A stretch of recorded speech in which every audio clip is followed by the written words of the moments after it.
Hi, everyone, and welcome to this special episode of the Passive House Podcast, recorded in Tarrytown, New York at the PhiusCon 2021 Passive House Conference. Before we get started, I want to thank Phius for putting on the conference and for coordinating with us on these interviews, as well as NYSERDA for serving as conference partner with Phius and community partner with us here at the Passive House Accelerator. Thank you, too, to Rockwell North America. Their generous support underwrote all of these interviews as well as our coverage of the conference. With that, please enjoy my interview with Lindsey Elton of EcoAchievers. Unfortunately, the audio on my side of the conversation didn't work, so I'll be doing a little narration of my side of the chat here for this episode.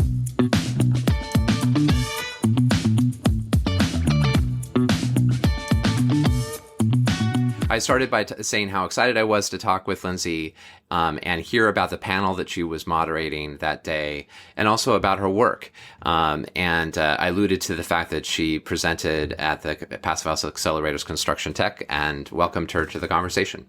Sure, yep. So we are a green building consulting firm, and we have offices in Chicago and Detroit. And we do essentially all of the green building certifications from LEED to Passive House to Energy Star to Green Star and some of, anything in between. And then a lot of performance testing and code compliance. So we just do the full gamut of verification and certification services. I am moderating the QA/QC panel today. So talking about like rater verification and some of the QA aspects that Phius wants to relate to the world, but also with the new, I'm assuming that they're going to talk about the new 2021 standard and also some of the challenges that projects have faced. And I would say our team is definitely very communicative with Phius about challenges or opportunities that come up on projects. So yeah, I'm looking forward to it. And it's always great to get other rater and verifier their perspective.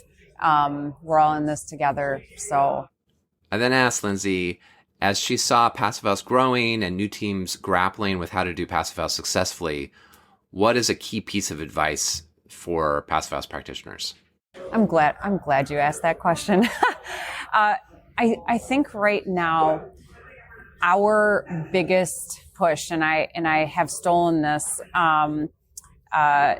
this term, is it's the air sealing and air barrier aspects, and to have someone who is on the team from whatever capacity, if it's the GC, if it's the painter, like someone who just knows all of the air sealing and air barrier details and have a dedicated air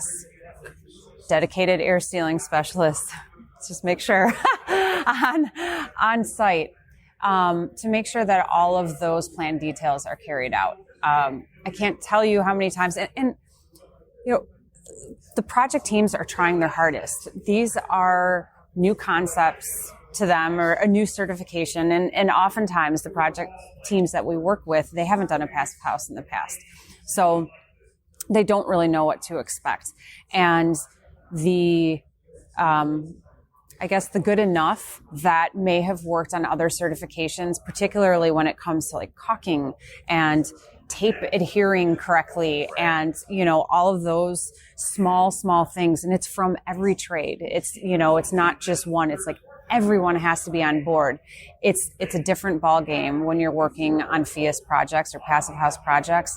So you need someone who is really intent and, focused on making sure that all of those air sealing details are done correctly, so that and tested potentially, so that when we get there to do the whole building blower door test on, large buildings, that they're successful.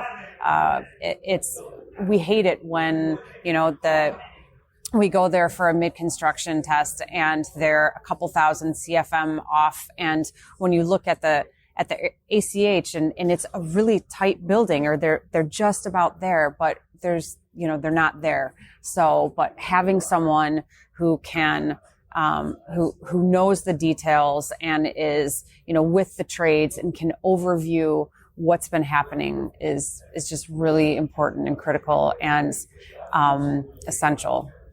Everyone needs an ass.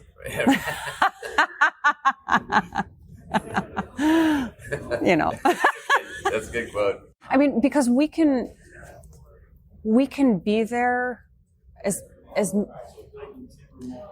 the role of the verifier can be very minimal or comprehensive, and the guidance that we give, I think is obviously, well, we feel it's important, but they need someone who's there more frequently, especially on larger projects. And when you think about cost, that it's just having someone that, is automatically going to be there because of, I don't know, and if it's a part of the GC team, if they're a part of the GC team, just knowing that you're going to have someone there constantly looking over all of these things, you're not going to miss some of those, the critical aspects. And those critical aspects or small details is oftentimes the, determining factor in between passing and failing, which is the determining factor between getting funded and not getting funded, or the stakes are really high. Yeah. So having that extra resource on your team, who's there to be able to make sure that things are going according to plans, just helps the whole. And honestly, we haven't had a project that has had that. We've talked about it with colleagues, and in conceptualizing how can these projects run, smoother. That would be a really, really important role for someone to play. Someone who knows how to do air sealing, that's applicable not just for Phius or Passive House, that's applicable, code. Yeah. So, and that's conversation has come up on many other projects that don't have to hit these thresholds. So I think it would be a really valuable piece. Our whole team is behind it. I think that's the one nugget that really, really right now that stands out, is that would be a huge support to teams. I then asked Lindsey what she was seeing in terms of growth in Passive House, if there is growth, and what is driving that growth.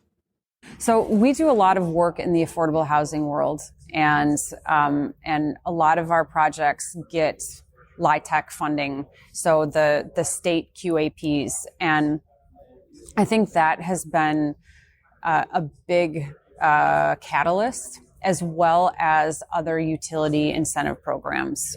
Specific. I'm interrupt real quick and say that LIHTC is low income housing tax credits. It's a key way of funding Correct. Affordable housing. Yep. And the QAP is the point allocation that the states use when when projects are applying for this funding, and they're trying to accumulate as many points as possible so that they're awarded the funding. So the QAPs have been one of those key pieces.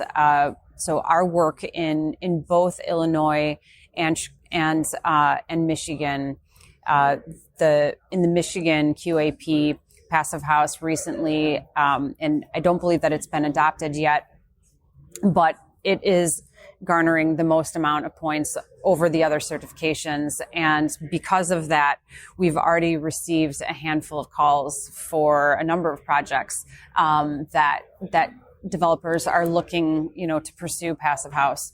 In Illinois, it's the same thing. They're getting a healthy amount of points for pursuing Passive House. And there's also in Illinois a Clean Energy Foundation grant that has really helped kind of push those projects coming along, and incentives from the local utilities. ComEd, they've got a new incentive out. So all of those things are from our perspective, and as we're working with the different projects and teams, helps, accelerate the interest. And hopefully with all the resources around and having some, like when teams know that they can do it, and they have the resources to make it happen, then it's more attainable and it's more viable and realistic. And I interjected here that they're more likely to take the competitive advantage that doing a passive house project confers in the LIHTC seeking process. And all this got its start in Pennsylvania. So it's cool to see this ripple effect happening and other states emulating it. Especially, it's great to hear that in Michigan's policy, that passive house is receiving more points than other certifications. And it's in order for the policy to succeed in spurring on passive house development, it looks like that's what needs to happen. If all the certifications are on par, then people will just go with what's easiest. Right. And we know this is not what's easiest. Right, exactly. So there has to be some sort, at least right now, there has to be some sort of carrot. Yeah. And it has to be weighted properly. Yeah. You can't, I think it's unfair to weight them all equally, because they're not equal, right. and each certification has its own place. But when you're really trying to pursue excellence, with passive house certification, you can't have it, in the same level as, base certifications. Yeah. I think it's just been really great to be here. It's great to see you in person, like, like, hey, I remember you from Zoom, and just today is, taking in the rest of the experience and being with colleagues and using the momentum of the conference and the energy. There's just so much energy here, like all day long and all night long, that and bring that back so that we can continue to fight the fight and support our teams and just really keep going, because this is the direction, and the more that we can get folks involved in it, the better. So I think all of us are little soldiers for the cause, so right, it's great. It's great. And you guys are doing an awesome job. It's been wonderful to see you guys and all the information. It's just great. Kudos. Thank you. Mm-hmm. Well, please keep up the good work. Thank you. Yeah, it's great stuff. Yep. My pleasure.